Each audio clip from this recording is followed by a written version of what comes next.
جمعے کی نماز کے بعد آپ صلی اللہ علیہ وآلہ وسلم مدینے کے لیے روانہ ہو گئے۔ آپ آگے بڑھے۔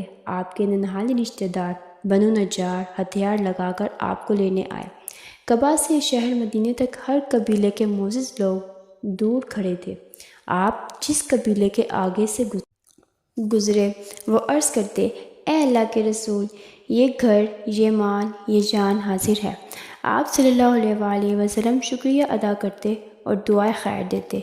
شہر قریب آیا تو مسلمانوں کے جوش کا یہ عالم تھا کہ چھوٹی بچیاں چھتوں پر نکل آئیں اور گانے لگیں۔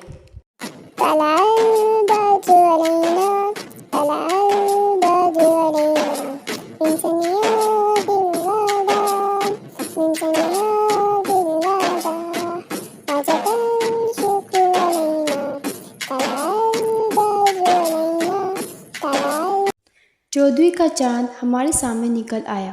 وداع کی گھاٹیوں سے ہم پر اللہ کا شکر واجب ہے جب تک دعا مانگنے والے دعا مانگے۔ ہم نجار کے خاندان کی لڑکیاں ہیں۔ کیا خوب محمد صلی اللہ علیہ وآلہ وسلم ہمارے پڑوسی ہوں گے۔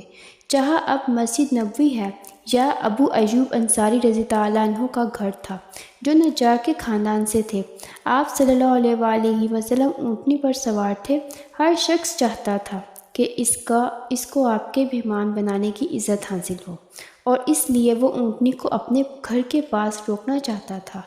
آپ صلی اللہ علیہ وآلہ وسلم نے فرمایا، اس کو چھوڑو، جہاں اللہ کا حکم ہوگا وہیں یہ جا کر ٹھہرے گی۔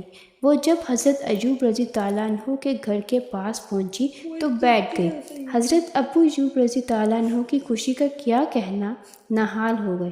رسول اللہ صلی اللہ علیہ وآلہ وسلم کو اپنے ہاں مہمان ٹھہرایا اور حج کا سامان بہم پہنچایا۔